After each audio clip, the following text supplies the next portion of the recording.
Magandang araw sa inyo lahat. Ang impeachment complaint na inendorso ng akbayan ay isang papel na walang kalakip na kahit anong ebidensyang magpapatunay sa mga paratang na isinasaad dito. Hindi na ito bago. Matatandaan na ang impeachment laban sa akin ay naging sagot nila sa aking pag-alis sa gabinete. Isang hakbang na isinagawa dahil hindi na maipaliwanag ng Pangulo ang patuloy na pagkalugmok ng bayan sa kahirapan dulot ng kanyang kapabayaan at bisyo. Noong 19th Congress, binuksan pa nila ang isang Investigation in Aid of Legislation, hindi upang lumikha ng batas, kundi upang magsagawa ng isang malinaw na fishing expedition para sa planadong impeachment laban sa akin. Paulit-ulit nilang ibinandera ang isyung Mary Grace Piatos bilang umano'y bahid ng katiwalian. Kahit na sa kabila ng lahat ng investigasyon ay wala silang naipakitang kahit isang direktang paglabag sa paggamit ng confidential funds.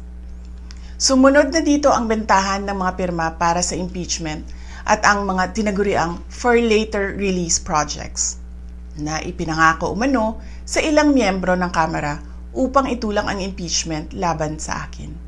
Mga pangyayaring mismong inamin na ng ilang mambabatas sa kanilang mga naging pahayag. Mga kababayan, walang kredibilidad ang akbayan upang mag-endorso o magsumite ng impeachment complaint.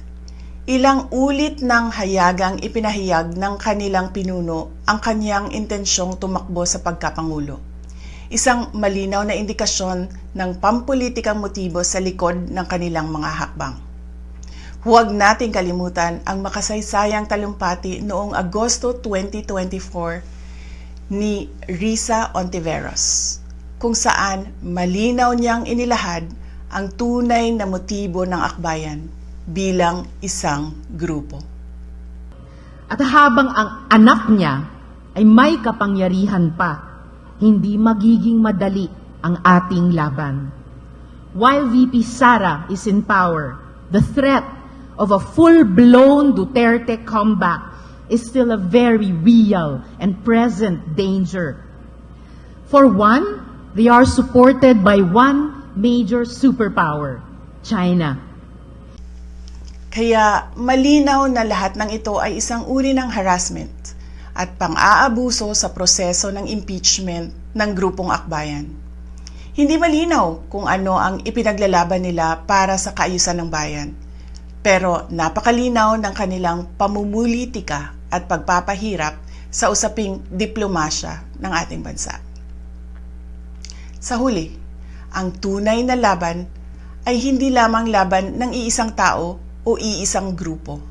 Ito ay laban para sa katotohanan at sa dangal ng ating bansa.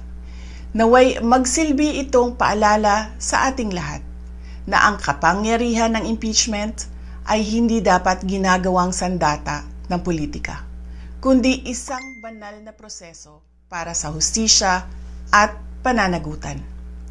Sapagkat kapag nanaig ang abuso, ang tunay na talunan ay ang sambayanang Pilipino. Syukran.